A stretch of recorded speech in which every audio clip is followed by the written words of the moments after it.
నీవే వచ్చు వేళ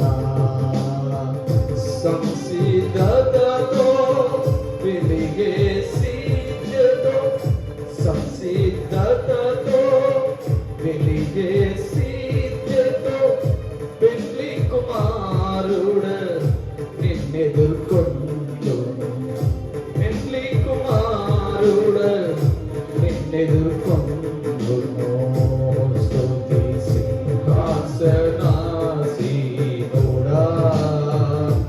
యేసు రాజా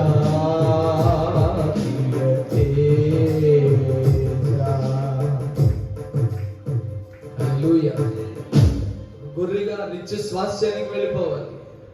ఒక గొర్రెగా నిత్య స్వాస్థ్యానికి వెళ్ళిపోవాలి.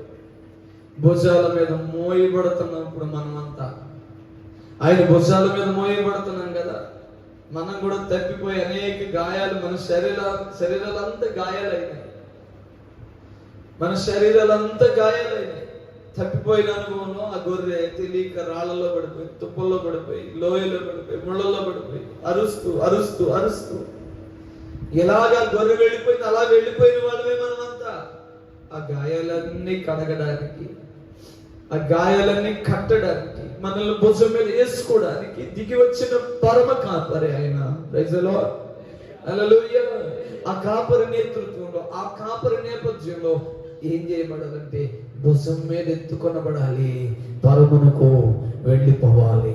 హల్లెలూయా, హల్లెలూయా. పరలోకంలో ఒక శ్రేష్టమైన మంద ఉంది. ఆ మందలో మనం చేర్చబడాలి. అది పరిశుద్ధుల గుంపు. ఆమేన్. యేసయ్య విలువైన రక్తం చేత కడగబడిన శ్రేష్టమైన ఆ పరిశుద్ధుల గుంపులో, మనకంటే ముందుగా వెళ్ళిన నీతిమంతుల గుంపులో మనమును చేర్చబడదుము గాక. ఆ గుంపు అంటే ఒకే చోట ఉందంట. ఈ గొర్రె మాత్రం తప్పిపోయింది. నెక్స్ట్ నాణ్యము, పడిపోయిన నాణ్యం, కోల్పోయిన నాణ్యం. ఆ అమ్మాయికి నాణ్యముల యొక్క విలువ తెలుసు. కొంతమంది కొన్నింటి విలువ తెలియదండి. కొంతమందికి మేము క్రైస్తవులు, మా క్రైస్తవ జీవితాలకు ఉండవలసిన విలువ ఏంటో తెలియదు కొంతమందికి. నేను సేవకుడిని, నా యొక్క యోగ్యత ఏంటి, దేవుడు నన్ను పిలిచిన పిలుపేంటి, దేవుడు నా కొరకు ప్రత్యేకమైన కలిగిన ఉద్దేశం ఏంటి అనేది కూడా కొంతమంది సేవకులందరికీ తెలీదు. విశ్వాసులుగా కొంతమందికి, ప్రభువుని అంగీకరించిన యవ్వన బిడ్డలుగా కొందరికి వాళ్ళు పిలిచిన పిలుపు, ప్రత్యేకించబడిన ప్రత్యేకత తెలియదు. వాళ్ళ ఆత్మీయ జీవితంలో కొన్ని అనుభవాలు కోల్పోతూ ఉంటారు. కోల్పోయిన నాణ్యం యొక్క విలువ అమ్మాయికి తెలుసు. వెంటనే ఆ అమ్మాయి దీపము వెలిగించి ఇల్లు ఊడ్చి అది దొరకు వరకు వెదకదా. ఫస్ట్ ఆఫ్ ఆల్ ఆ నాణ్యం కోల్పోవడానికి కారణం ఏంటంటే చీకటి ఏర్పడింది. మీకు దేవుడిచ్చిన తలాంతులు, దేవుడిచ్చిన కృపావరాలకు ఒక నాణ్యముగా ఆలోచించండి. ఇజ్రాయేల్ యూదుల చరిత్ర అది వేరే విషయం. వివాహానికి ముందు పెళ్లి చేసుకోబోయే అబ్బాయి 10 నాణ్యాలు ఇస్తాడు. వాటిని చాలా జాగ్రత్తగా అమ్మాయి కాపాడుకోవాలి. పెళ్లి రోజు మళ్ళీ తిరిగి వారికి అప్పగించాలి వాటిని. అందులో ఒక నాణ్యం కోల్పోయిన ఆ అమ్మాయిని పెళ్లి చేసుకో. అందుకు చాలా పదిలంగా ఆ అమ్మాయి దాచుకోవాలి.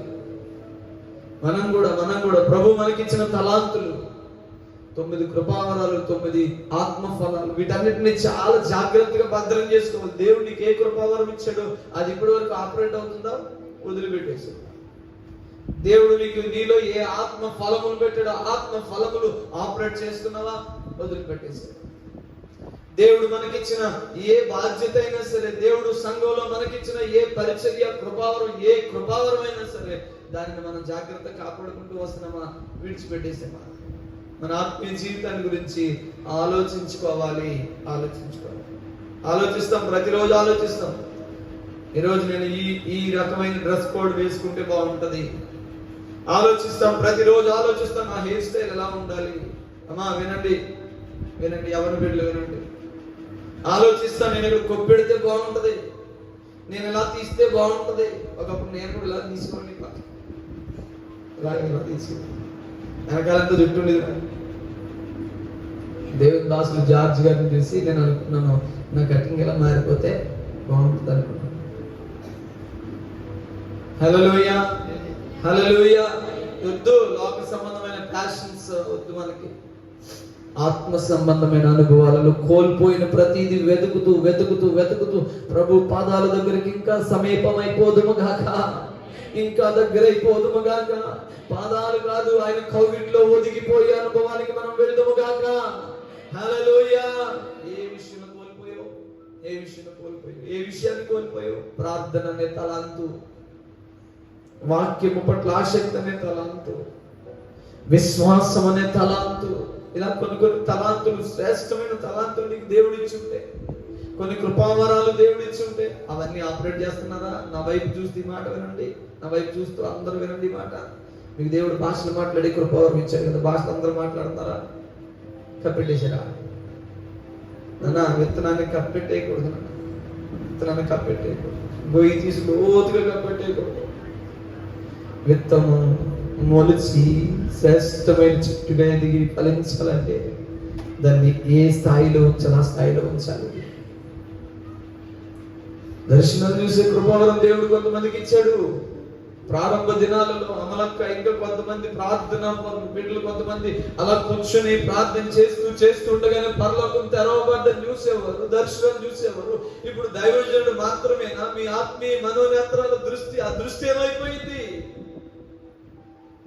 ఆ మనోనేత్రాలు, ఆ దర్శనాలు, ఆ శ్రేష్టమైన పరిశుద్ధాత్మ అభిషేకపు నింపుదల ఏమైపోయింది? ఇప్పుడు కొందరు వైఖరి ఎలాగైపోయిందంటే ఆత్మ సంబంధమైన వాటికంటే శరీర సంబంధమైన వాటికి అధిక ప్రాధాన్యతనిస్తూ తెల్లవారులు వేస్తే పరిగెట్టాలి డ్యూటీ, తెల్లవారులు వేస్తే పరిగెట్టాలి పనికి, తెల్లవారులు వేస్తే పరిగెట్టాలి సేవకు. సేవ ప్రాముఖ్యమే. సేవ కంటే సేవ ఇచ్చిన దేవుడు చాలా ప్రాముఖ్యం. హల్లెలూయా. డ్యూటీ ప్రాముఖ్యమే, నీ కుటుంబం ప్రాముఖ్యమే, దానికంటే ప్రాముఖ్యమైన వాడు వాటన్నిటిని ఇచ్చిన నీ దేవుడు. హల్లెలూయా, హల్లెలూయా. ఈ రోజు నుండి ఒక వైరాగ్యం కలిగి భక్తి జీవితాన్ని మరలా సరి చేసుకుంటూ ప్రతి కోల్పోయిన ప్రతి తలాంతును పొందుకొందుముగాక, పొందుకొందుముగాక. కొట్టు చపళ్ళు కొట్టు, పొందుకొందుముగాక. కొడుతూ చపళ్ళు కొట్టు, కొట్టు. అదిగో దేవుని యొక్క మహిమ కోల్పోయినవి మరలా ఇవ్వడానికి నీకు వస్తున్న ప్రత్యేకమైన అభిషేకం. కోల్పోయినవి మరలా ఇవ్వడానికి ప్రత్యేకంగా గట్టిగా అభిషేకంతో మీ చేతులు తాకబడదు గాక, అభిషేకంతో మీ నాలుక తాకబడదు గాక, అభిషేకంతో మీ శరీరము తాకబడదు గాక. గట్టిగా చెప్పండి. భాషలు మాట్లాడే ఆ వరం ఉన్నవాడు భాషలు మాట్లాడండి, భాషలు మాట్లాడే కృప ఉన్నవాడు భాషలు మాట్లాడండి. చప్పట్లు కొట్టరే, నోరు తలపైకి నోరు గట్టిగా భాషలు మాట్లాడే, అభిషేకంతో నింపబడే. ఈ రోజు ఒక ప్రత్యేకమైన రోజు, ప్రభు నీకు సరిచేస్తున్న రోజు. ఈ రోజు నీ జీవితంలో ఒక నూతన కార్యం జరుగుతున్న రోజు. ఈ రోజు నీ జీవితంలో ఎప్పుడు ఊహించని మేలు జరిగే రోజు. గట్టిగా కోల్పోయినవన్నీ పొందుకుంటావు ఈ రోజు. Praise the Lord, praise the Lord, praise the Lord, praise the Lord. Oh, hallelujah,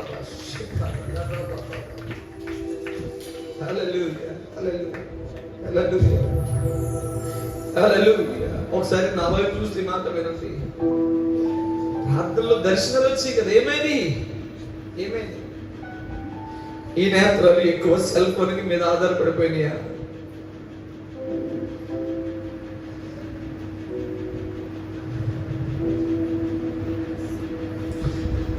మాట్లాడుతుంటే ప్రభు మాట్లాడేవారు కదా నీతో, నువ్వు మాట్లాడుతుంటే ప్రభు నీతో మాట్లాడేవారు కదా. ఏమైంది అనుభవం? నోటి మాటలు మనుషులతో అధికమైపోయినాయా? పరలోకాన్ని ఇవ్వగలిగింది ప్రభు మాత్రమే, మనుషులు కాదు.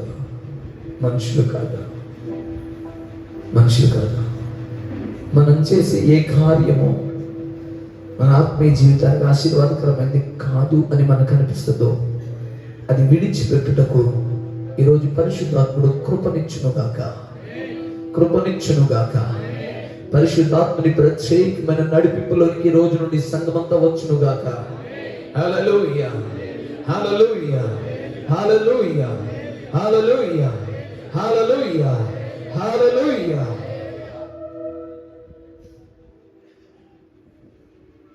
ఒక్క కొడుకే కదయ్యా, ఇద్దరు కొడుకులు ఉన్నారు, ఒక్క కొడుకే కదయ్యా, వెళ్ళిపోయాడు. పోనీ అయ్యా, లేదు, ఆ కొడుకు నాకు కావాలి.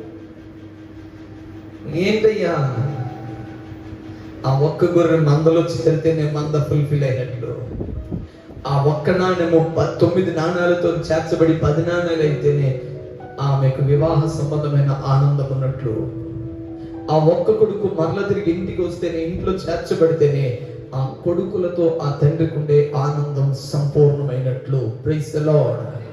ఏ ఒక్కరు తప్పిపోయినా ప్రభు వెదికే ప్రభు, ఏ ఒక్కరు దారి తప్పిపోయినా, ఏ ఒక్కరు విడిచిపోయినా, ఏ ఒక్కరు దేవునికి ఇష్టం కాని పరిస్థితుల్లో బ్రతుకుతున్నా, తప్పిపోయిన కుమారుని వెదికిన ఆ తండ్రి వలె ప్రభు నీ కొరకు నా కొరకు వెదకి వెదకి వెదకి వెదకి ఆయన మనల్ని విడిచిపెట్టని మంచి తండ్రి. Praise the lord. హల్లెలూయా.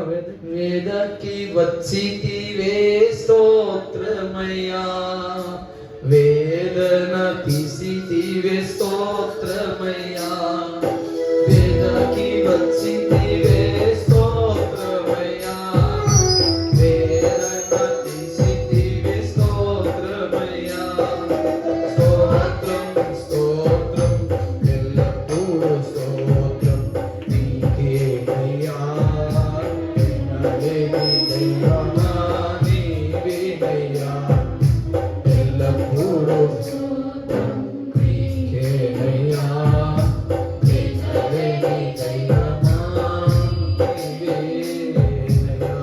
హల్లెలూయా, హల్లెలూయా. ఆ తండ్రి అంట కొడుకు వెళ్ళిపోయాడని అందరూ అంటున్నారు. పోతే పోయాడులే, మీ ఆస్తి పాడు చేసినాడు. వినండి, పోతే పోయాడులే నీకు అపకీర్తి తెచ్చినోడు, పోతే పోయాడులే నీ మాట అన్నాడు. ఆ తండ్రి అన్నాడంట, మీరు పోతే పోయేట్లే అంటున్నారు కానీ నా మనసు అలా అంగీకరించట్ల. ఆమేన్, ఆమేన్, ఆమేన్.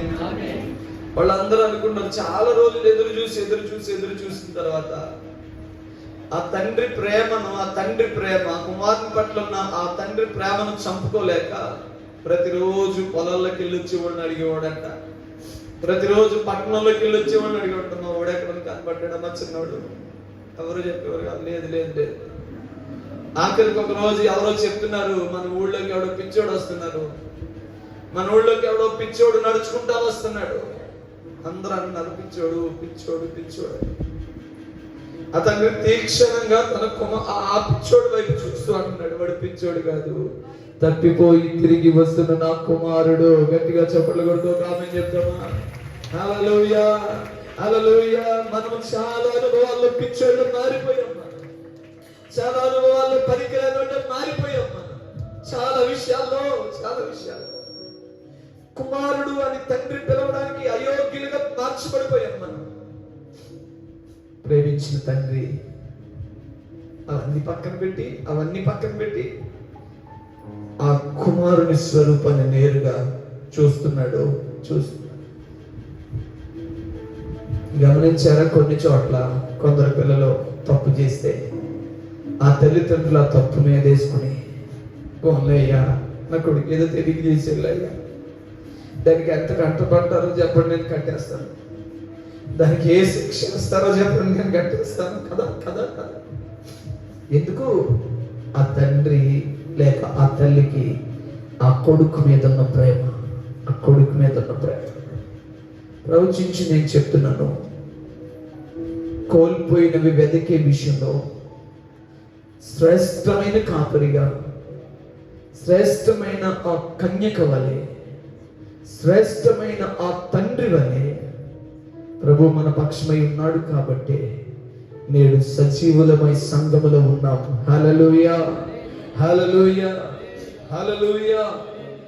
మూడో విషయానికి వస్తే ప్రియుణ్ణి వెదకాలి. పరమగీతముల గ్రంథం 3వ అధ్యాయం 1వ వచనం.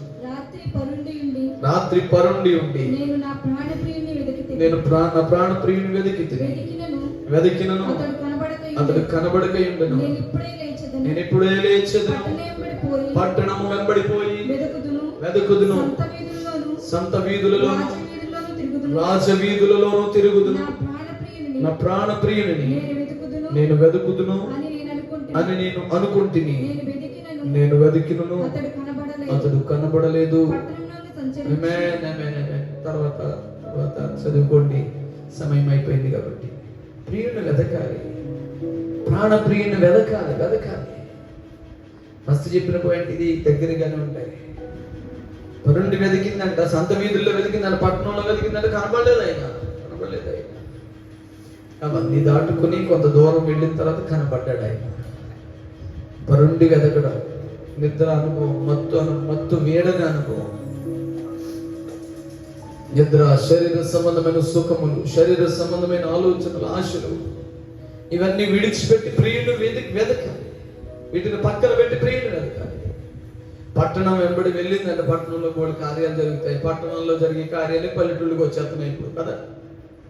ఒకప్పుడు పట్టణాల్లోనే వేసుకునేవారు మూతికి, చేతులకి, ఏళ్ళకి, కాళ్ళకి, మూతులకి రంగులు. ఇప్పుడు పల్లెటూళ్ళలో కూడా వచ్చేసింది. ఒకప్పుడు పట్టణాల్లోనే జరిగేవి వ్యాపారాలు లాంటి పెద్ద పెద్దవి, ఇప్పుడు పల్లెటూళ్ళలో కూడా అన్ని జరిగిపోతున్నాయి. ఒకప్పుడు సంత వీధులు ఏం జరుగుతుంది? వ్యాపారం జరుగుతుంది. సంత వీధుల్లో ఏం జరుగుతుంది? నీచమైన కొన్ని కార్యాలు జరుగుతాయి సంత వీధుల్లో. అలాంటి స్థలాలలో, అలాంటి అనుభవాలలో ఉండి వెతికితే ప్రియుడు కనబడ్డు. వాటన్నిటినీ విడిచిపెట్టాలి, వాటన్నిటిలోంచి బయటికి రావాలి. బయటికి వచ్చి ఆత్మ సంబంధమైన ఒక సిద్ధపాటు కలిగి ఆ ప్రియుడిని వెతికినప్పుడు, ఆ ప్రియుడు ఒక పెండ్లి కుమారుని వలె వచ్చినప్పుడు ఆయనను మనం ఎదుర్కొనటకు సామర్థ్యం కలిగిన వారం అవుతాం. హల్లెలూయా, హల్లెలూయా. ప్రియుడైన పెండ్లి కుమారుడుగా వచ్చిన ఒక పెండ్లి కుమారుని వచ్చిన పిలుపు విన్నారు 10 మంది కన్యకలు. వీళ్ళు 10 మంది సిద్ధపడిపోయి వెళ్ళారంట. మత్తయి సువార్త 25:1 వెళ్ళిన తర్వాత, అక్కడికి వెళ్ళిన తర్వాత ఇంకా కొంచెం ఆలస్యం ఉంది అన్నారంట. ఈ లోపలనంట కొంచెం కునికి నిద్రించారట. నిద్రించిన తర్వాత నిద్ర లేచి చూసేటప్పటికి పెండ్లి కుమారుడు, ఇదిగో పెండ్లి కుమారుడు వస్తున్నారనే స్వరాన్ని విన్నారట. గబగబా సర్దేసుకున్నారంట. తీరా కూర్చుంటే 5 దగ్గర సమృద్ధిగా తైలం ఉంది, 5 దగ్గర తైలము లేదు. అమ్మా, మీ దగ్గర ఉన్న నూనె కొంచెం ఇస్తారా? అయ్యా, అమ్మా, మీకు మాకు ఇది చాలదు కాబట్టి మీరు వెళ్ళి అమ్మే వాళ్ళ దగ్గర కొనుక్కోండి. 10 మంది కన్యకలే, 10 మంది పెండ్లి కుమారుని ఎదుర్కోవడానికి వెళ్ళారు. 10 మంది ప్రియుడిని వెతుకుతూనే వెళ్ళారు అక్కడికి. 3వ పాయింట్, ప్రియుడిని వెతకాలి, దేవుణ్ణి వెతకాలి, కోల్పోయిన వెతకాలి, ప్రియుణ్ణి వెతకాలి. 10 మంది ప్రియుడిని వెతుకుతూనే వెళ్ళారు. జరిగిన విషయం అక్కడంతా బ్యాడ్ జరిగింది. ఏందా బ్యాడ్ అంటే, వీళ్ళ దగ్గర సరిపడా నూనె లేదు. మనం ఆయన ఎదుర్కొనాలంటే, మనం ఆయన్ని కలుసుకోవాలంటే, ఆ పెండ్లి విందులోనికి మనం వెళ్ళాలి అంటే, పరలోక రాజ్యంలో మనం శ్రేష్టమైన పాలు పంపులు పొందాలి అంటే, గ్యారంటీగా నూనె కలిగిన వారంగా, సిద్ధపాటు కలిగిన వారంగా ఉండాలి. సిద్ధపాటు ఉంది కానీ నూనె లేదయ్యా. నూనె ప్రార్థన జీవితానికి సాదృశ్యం. ప్రార్థన అనగా దేవుని అడగడం, దేవునితో ప్రతినిత్యం మాట్లాడడం. ఈ నూనె కలిగిన వాళ్ళు చక్కగా వెళ్ళిపోయారు, నూనె లేని వాళ్ళు వెనక మిగిలిపోయారు. తర్వాత వచ్చి, అయ్యా కొనుక్కొని వచ్చామయ్యా నూనె మేమయ్యా, కలిపి వేయబడిందట. పెండ్లి కుమారుడు వచ్చి చెప్తున్నాడు, మీరెవరో నేను ఎరుగను. అమ్మో, అది భయంకరమైన పరిస్థితి కదా. అది నాకు అసలు రాకుండును గాక, అది మనకు అసలు రాకుండును గాక, ఆ గతి మనకు పట్టకుండా ఉండును గాక. ప్రతి నిత్యము ప్రార్థనలో ప్రభు పాదాల చెంత గడుపుదము గాక. ప్రియుని వెదుకుటలో ఏమాత్రము వెనుదిరిగి చూడని సిద్ధపాటు కలిగిన వారంగా ప్రతి నిత్యం తైలం కూర్చుకోండి. ప్రతి నిత్యం గుడ్డలో నూనె ఉందో లేదో చూసుకోండి. నూనె ఉంది కాబట్టే, కొంచెం నూనె ఉంది కాబట్టే 2 రాజుల గ్రంథం 4వ అధ్యాయంలో ప్రవక్తల శిష్యుల్లో ఒకరి భార్య చదువుతులే ప్రవక్తల శిష్యుల్లో ఒకరి భార్య కొంచెం నూనె ఉంది కాబట్టే అద్భుతం చూడగలిగింది. నాయన విధవరాలు కొంచెం నూనె ఉంది కాబట్టే అద్భుతం చూడగలిగింది. నూనె ఉందా? మొత్తం అయిపోయిందా? మనల్ని మనం సరి చేసుకుంటూ ప్రార్థన చేసుకోవాలి. ఆ నూనె కలిగిన వాడు గొప్ప అద్భుతాలు చూస్తాడు. ప్రియుని వెదికేవారుగా ఉంటారు, ప్రియుని కలుసుకునేవారుగా ఉంటారు, ప్రియునితో కలిసి శ్రేష్టమైన ఆత్మ సంబంధమైన అనుభవాల్లో ముందుకు వెళ్ళేవారుగా ఉంటారు. ఆ అనుభవాలు మనకు కలుగును గాక. వెతికితే ఆయన దొరుకుతాడు, వెతికితే ఆయన దొరుకుతాడు. దేవుని వెతకండి. కోల్పోయిన ఆత్మీయ జీవితాన్ని మళ్ళా వెతికి సరి చేసుకోండి. మరలా రిక్వెస్ట్ చేసి చెప్తున్నాను సంఘమంతరికి, యవన బిడ్డలకు, ప్రతి ఒక్కరికి చెప్తున్నాను. లోక సంబంధమైన ఫ్యాషన్స్ వెతికి ఆత్మీయత పాడైపోయిందేమో వాటిని వదిలిపెట్టేయండి. ఈ సెల్ ఫోన్ ఉందే, సెల్ ఫోన్ దీని వల్ల ఒకవేళ ఆత్మీయత పాడైపోయిందేమో దాన్ని పక్కన పెట్టండి. కొన్ని లోక సంబంధమైన దేవునికి ఇష్టంగాని కార్యాలు యవన తమ్ముళ్ళు, యవన చెల్లెళ్ళు దేవుని దగ్గర సరి చేసుకుంటూ దేవుని వెదకుతూ మీ బ్రతుకులు ప్రభువుకు సమర్పించుకోండి. తద్వారా ఏం జరుగుతుందంటే నీ ప్రియుణ్ణి నువ్వు వెదకి కనుగొని ఆయనతో ఒక శ్రేష్టమైన దీవెనకరమైన అనుభవానికి వెళ్ళగలుగుతావు. హల్లెలూయా, హల్లెలూయా. ప్రియుడు వచ్చేటప్పటికి సిద్ధపాటు కలిగిన వాళ్ళు మాత్రమే ఆయనతో ఉంటారు. నూనె కలిగిన వాళ్ళు మాత్రమే ఆయనతో ఉంటారు. తప్పుడు అనుభవాలు, తప్పుడు అనగా దిగజారిపోయిన ఆత్మీయ జీవితం కలిగిన వాళ్ళు ఆయనతో వెళ్ళలేరు, ఆయనతో ఉండలేరు. మనల్ని మనం సరి చేసుకోవాలి. మనల్ని మనం ప్రతిరోజు, మన ఇంటికి చుట్టాలు వస్తున్నారంటే ఎంత చక్కగా సిద్ధపడిపోతాము. మన ఇంటికి పాస్టర్ గారు వస్తున్నారంటే ఎంత నీట్గా ఇల్లు అంతా చేసేస్తాము. త్వరలోనే ప్రభు రాబోతున్నాడు, మనం అక్కడికి వెళ్ళిపోబోతున్నాము. మరి ఆత్మ సంబంధమైన సిద్ధపాటు అంతకంటే ప్రాముఖ్యమే కదా. అందరూ అందరూ అందరూ గ్యారంటీగా సిద్ధపాటు కలిగిన వారముగా మనం ఉన్నప్పుడే ప్రియుణ్ణి వెదకి ఆయన కౌగిట్లోకి వెళ్ళే వారం అవుతాం. హల్లెలూయా. లేకపోతే విడవబడిపోతాం. ఎంగేజ్మెంట్ అయింది ఒక అమ్మాయికి, ఒక అబ్బాయికి. అబ్బాయి అమెరికాలో ఉంటాడు. ప్రతిరోజు ఫోన్ చేసి మాట్లాడేవాడు. ఎప్పుడొస్తారు మాట్లాడుకుంటూ ఉండేవారట. ఆ అమ్మాయిని ప్రేమించి చాలా కొన్నాడు, చాలా పంపించాడు. తన జీతం అంతా అమ్మాయి కోసం ఖర్చు పెట్టేసేవాడంట. ఆ అబ్బాయికి ఏమనిపించిందంటే నా జీతం కంటే నేను వివాహం చేసుకోబోయే అమ్మాయి ప్రాముఖ్యమైంది. నా కష్టం కంటే నేను పెళ్లి చేసుకోబోయే అమ్మాయి గొప్పది. వీటికంటే ఆమె విలువైందని అనుకునేవాడంట. ఏం చూడకుండా మొత్తం అంతా ఆమె కొరకు త్యాగం చేసేసేవాడంట. ఆఖరికి ఒక రోజు సడన్ సర్ప్రైజ్ లా వద్దాం అనుకుని బయలుదేరాడంట అబ్బాయి. ఆ అబ్బాయి ఇంటికి వచ్చాడు. ఇంటికి వచ్చి తలుపు తట్టేటప్పటికీ ఆ అమ్మాయి వేరే వ్యక్తితో ఉంది. వెంటనే అమెరికా నుంచి వచ్చిన కుర్రుడు అక్కడికక్కడే గుమ్మలో కుప్పకూలిపోయి స్పాట్ హార్ట్ ఫెయిల్ అయి చచ్చిపోయాడు. ఈ మాట ఎందుకు చెప్తున్నానంటే మనల్ని ప్రేమించిన ప్రభు చాలా ఇచ్చాడు ఈ లోకంలో. ఆయన ఇచ్చింది అన్నీ కూడా అన్నిటికంటే ప్రాముఖ్యమైనది మన కొరకు తన ప్రాణం ఇచ్చాడు. తన రక్తం ఒక బొట్టు కూడా ఉంచుకోకుండా ఇచ్చేసాడు. ఆ ప్రియుడిని వెదకుండా, ఆ ప్రియుని కోసం బ్రతకకుండా, లోక సంబంధమైన పనికి మాలి ఏవో ముచ్చట్లు పెట్టుకుని వాటితో బ్రతుకుతుంటే నీ బ్రతుకు, నా బ్రతుకు కూడా ఆ అమ్మాయి బ్రతుకు లాంటిది అయిపోద్ది. సాతానుతో సాంగత్యం చేస్తున్నామా? దేవునితో మన సాంగత్యం. ప్రియుడు రాబోతున్నాడు, సంగమం సిద్ధపడిపోవాలి. ప్రియుడు రాబోతున్నాడు, సంగమం ఎత్తబడే గుంపులో ఆ అనుభవం కలిగి ఉండాలి. కళ్ళు మూసుకోండి. ఎవరికి వాళ్ళే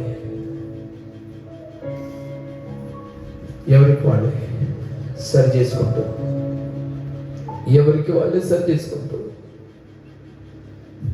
నేను అడుగుతున్నాను నాయనా, మరలా ఈరోజు అడుగుతున్నాను నాయనా. ఒక నిమిషం మీరు స్థలంలో లేచి నిలబడితే అందరం కలిసి చిన్న ప్రార్థన. మతపరమైన కొన్ని అలజడులు ప్రాంతాల్లో జరిగిపోతున్నాయి. మణిపూర్లో మళ్ళీ అల్లర్లు జరుగుతున్నాయి. మన ప్రాంతాల్లో కూడా కొన్ని అల్లర్లు జరుగుతున్నాయి. సైతాను గలిబిలి ఆగిపోవాలి. దేవుని వెదగాలి. స్వస్థత, దేవుని అడగాలి. ఏమడగాలి? క్షమాపణ అడగాలి, స్వస్థత అడగాలి. జ్ఞానం అడగాలి. పాస్టర్లో జ్ఞానం కలిగి సేవ చేయకపోతే, పాస్టర్లో జ్ఞానం కలిగి మాట్లాడకపోతే చర్చలు చాలా భయంకరమైన పరిస్థితులకు గురైపోతాయి. విశ్వాసులారా, మీ జీవితాలు చాలా దారుణమైపోతాయి. మీరు చాలా జాగ్రత్తగా లోకంలో ప్రవర్తించండి, సంఘంలో ప్రవర్తించండి. మీ కట్టు, మీ బట్ట, మీ నడక, మీ ప్రవర్తన, మీ మాట అన్ని చూస్తున్నారు లోకస్తులు. మిమ్మల్ని చూసినోడు యేసయ్య ముఖం మీద ఉమ్మేయకూడదు. మిమ్మల్ని చూసినోడు యేసయ్యను అవమానపరచకూడదు. ఎందుకు? భారం చేత హెచ్చరించబడి 3-4 రోజులుగా ఈ మాటలే నేను మాట్లాడుతున్నాను, ఈ మాటలే నేను మెసేజ్ పెడుతున్నాను. పిల్లలారా, ఎవరు పిల్లలారా, లోక సంబంధమైన ఫ్యాషన్స్, లోక సంబంధమైన మేకప్లు, ఆడపిల్లలు, మగపిల్లలు కొరస్ ప్యాంట్లు, కొరస్ షర్ట్లు, చిరిగిపోయిన ప్యాంట్లు, చిరిగిపోయిన షర్ట్లు, పనికి మాలిన వేషధారణ మానేసి ఇక మీద ప్రభు కొరకు ప్రతిష్ఠించుకోండి. ఇక ముందు నీ తలల దూకున్నావు, ఇప్పుడు నీ తలల దూకోవాలి. ఒకప్పుడు నీ ఆత్మీయ జీవితం, నీ తలంపులు ఎలా ఉండేవి? ఒకప్పుడు నీ ఆత్మీయ జీవితం ఎలా ఉండేది? ఒకప్పుడు నువ్వు ప్రార్థన చేస్తే ప్రభు ఎలా దిగొచ్చేసేవారు? నువ్వు ప్రార్థన చేస్తే దేవుని అభిషేకం ఎలా దిగేది? ఈ రాత్రి నుంచి నీ ఇంట్లో ఆ అభిషేకపు ఉజ్జీవం ప్రారంభమవునుగాక. సెల్ ఫోన్ పనికిరాని ముచ్చట్లు పక్కన పెట్టి, లోక సంబంధమైన పనికి మాలి ముచ్చట్లు పక్కన పెట్టి, ప్రియుని కొరకు బ్రతుకుట ప్రారంభమవునుగాక. ప్రియుని కొరకు బ్రతుకుట ప్రారంభమవునుగాక. రెండోది వెదకాలి. ఏం వెదకాలి? కోల్పోయిన వెదకాలి, దేవుణ్ణి వెదకాలి, ప్రియుణ్ణి వెదకాలి.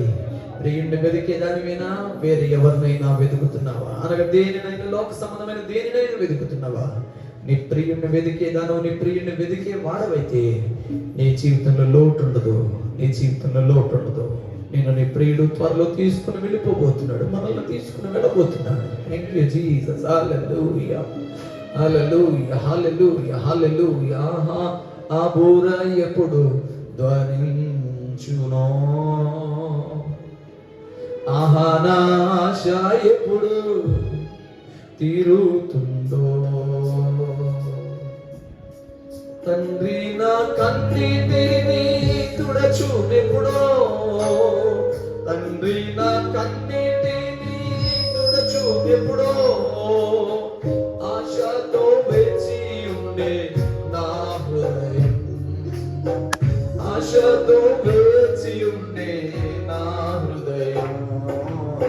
ప్రియా యేసు రాజులోనే ప్రేమ చూడాలి. చమడగొడుతూ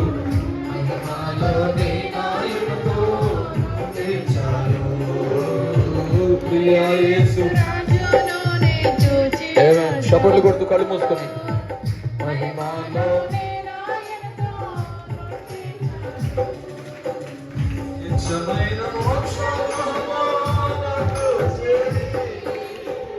నిత్యమైన మోక్షగృహమునందు చేరి బంధువుల గుంపులో హర్షించుచు, బంధువుల గుంపులో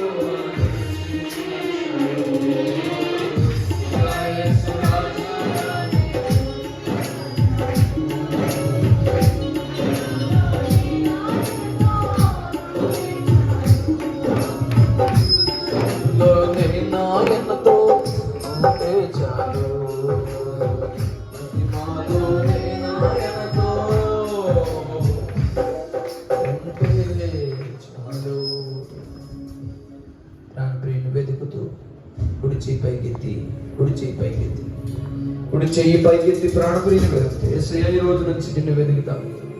యేసయ్య ఈ రోజు నుంచి లోక సంబంధమైన ప్యాషన్స్, లోక సంబంధమైన మేకప్లు, లోక సంబంధమైన డ్రెస్సెస్, లోక సంబంధమైన ఈ లోక సంబంధమైన అలంకరణ కాదయ్యా, ఆత్మ సంబంధమైన అలంకరణ ధరించుకుంటాను ఆయన. ఈరోజు నన్ను క్షమించండి, నన్ను క్షమించండి. ఈ రోజు వరకు తెలియక కొన్ని పనికి మాలిన పనులు చేశాను, క్షమించండి. ఈ రోజు వరకు కొన్ని తెలియకనైనా, ఆత్మీయ జీవితం బాగానే ఉంది కదా, శరీరం ఎలా అలంకరించుకుంటే ఏంటనుకున్నారు? శరీరం ఆత్మకు, ఆత్మ శరీరానికి అవసరమని ఇవి రెండు కనెక్ట్ అయ్యి నీతో కనెక్ట్ కావాలని ఈరోజు మాట్లాడిన మాట కొరకు స్తోత్రం. నీ విలువైన మాటను బట్టి నా జీవితాన్ని సరిచేసినందుకు స్తోత్రం.